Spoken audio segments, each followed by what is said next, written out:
کاندلم میں ایک مرتبہ ایک زمین کا ٹکڑا تھا، اس پر جھگڑا چل رہا تھا۔ مسلمان کہتے تھے یہ ہمارا ہے، ہندو کہتے تھے یہ ہمارا ہے۔ چنانچہ یہ جھگڑا اتنا بڑھ گیا کہ اس کے اوپر مقدمہ بن گیا۔ اس وقت انگریزوں کی عدالت تھی اور یہ مقدمہ انگریز کی عدالت میں پہنچا۔ جب مقدمہ آگے بڑھا تو مسلمان نے اعلان کر دیا کہ زمین کا ٹکڑا اگر ہمیں ملا تو ہم اس میں مسجد بنائیں گے، اور کفار نے کہا کہ اگر یہ زمین کا ٹکڑا ہمیں ملا تو ہم اس پر مندر بنائیں گے۔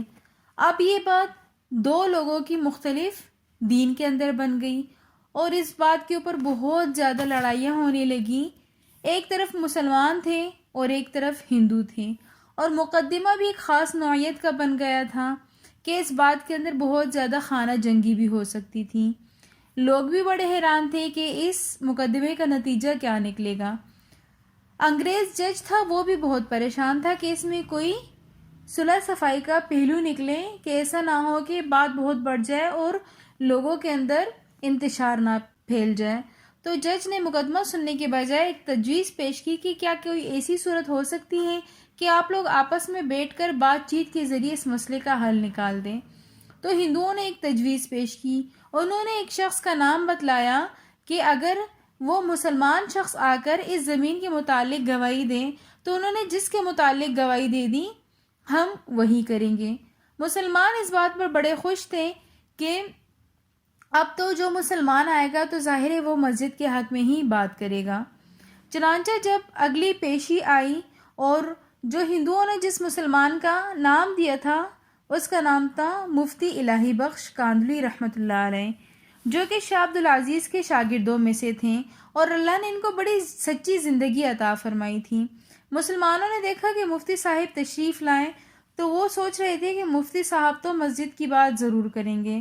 چنانچہ جب انگریز نے پوچھا کہ بتائیے مفتی صاحب یہ زمین کا ٹکڑا کس کی ملکیت ہے، تو ان کو تو ساری حقیقت حال کا پتہ تھا۔ انہوں نے جواب دیا کہ زمین کا ٹکڑا تو ہندوؤں کا ہے۔ اب جب انہوں نے یہ کہا کہ ہندو ہیں تو انگریزوں نے اگلی بات پوچھی کہ کیا اب ہندو لوگ اس پر مندر تعمیر کر سکتے ہیں؟ تو مفتی صاحب نے فرمایا کہ جب ملکیت ان کی ہے تو وہ جو چاہے کریں، گھر بنائیں یا مندر، یہ ان کا اختیار ہے۔ چنانچہ فیصلہ دے دیا گیا کہ یہ زمین ہندوؤں کی ہے، مگر انگریز نے فیصلے میں ایک بڑی عجیب بات لکھی۔ فیصلہ کرنے کے بعد لکھا کہ آج اس مقدمے میں مسلمان تو ہار گئے لیکن اسلام جیت گیا۔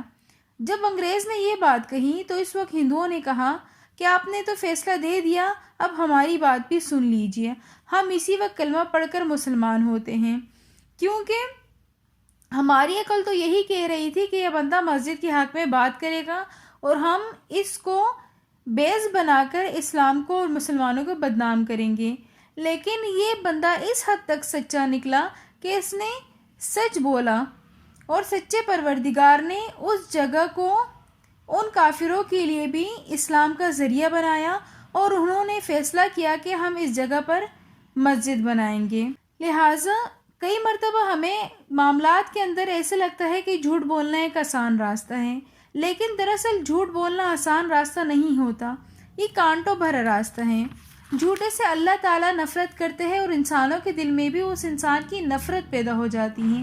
انسان اپنا اعتماد کھو بیٹھتا ہے اور لوگوں کے اندر اس کی عزت اور وقار نہیں رہتا۔